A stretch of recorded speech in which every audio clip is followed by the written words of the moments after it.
Then Eliphaz the Temanite answered Job and said, Should a wise man such as you utter such windy and vain knowledge as we have just heard, and fill himself with the east wind of withering, parching, and violent accusations?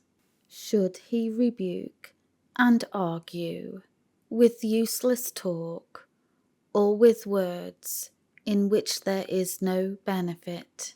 Indeed, you are doing away with fear, and you are diminishing meditation before God. For your guilt teaches your mouth, and you choose to speak the language of the crafty and cunning. Your own mouth condemns you, and not I.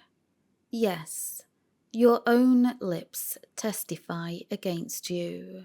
Were you the first man to be born, the original wise man?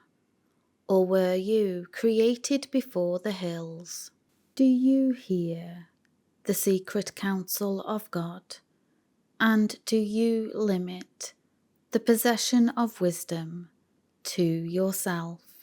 What do you know that we do not know? What do you understand that is not equally clear to us? Among us are both the grey-haired and the aged, older than your father. Are the consolations of God, as we have interpreted them to you, too trivial for you? Or were we too gentle toward you in our first speech to be effective? Why does your heart carry you away, allowing you to be controlled by emotion? And why do your eyes flash in anger or contempt, that you should turn your spirit against God, and let such words as you have spoken go out of your mouth? What is man, that he should be pure and clean? Or he who is born of a woman, that he should be righteous and just? Behold, God puts no trust in his holy ones, angels. Indeed, the heavens are not pure in his sight. How much less pure and clean is the one who is repulsive and corrupt, man, who drinks unrighteousness and injustice like water. I will tell you, listen to me, and what I have seen I will also declare.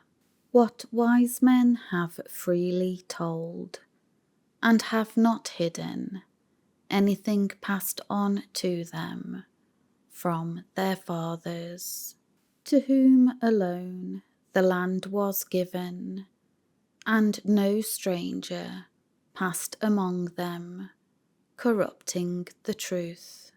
The wicked man writhes with pain all his days, and numbered are the years stored up for him, the ruthless one.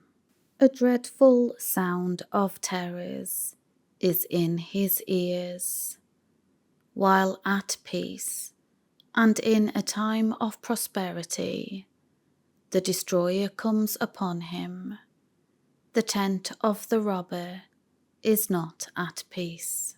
He does not believe that he will return out of the darkness, for fear of being murdered, and he is destined for the sword of God's vengeance. He wanders about for food, saying, Where is it?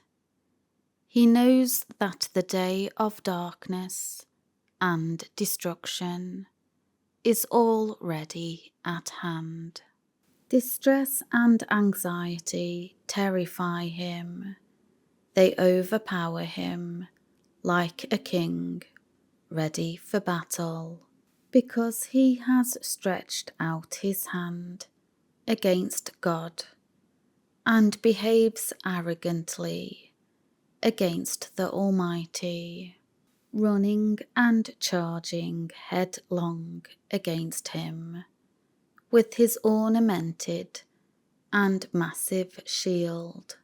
For he has covered his face with his fat, adding layers of fat to his thighs, giving himself up to pleasures. And he has lived in desolate, God-forsaken cities, in houses which no one should inhabit, which were destined to become heaps of ruins. He will not become rich, nor will his wealth endure, and his grain will not bend to the earth, nor his possessions be extended on the earth. He will not escape from darkness, fleeing disaster. The flame of God's wrath will wither his branch, and by the blast of his mouth he will go away.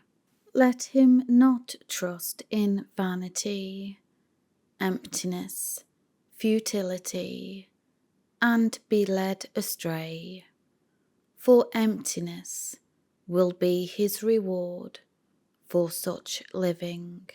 It will be fulfilled while he still lives, and his branch will not be green, but shall wither away.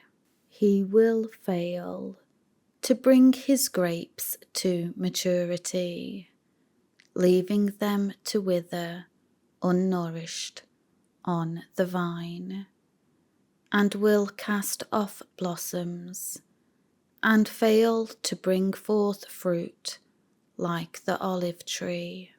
For the company of the godless is barren, and fire consumes the tents of bribery, wrong, and injustice. They conceive mischief, and bring forth wickedness, and their inmost soul prepares deceit and fraud.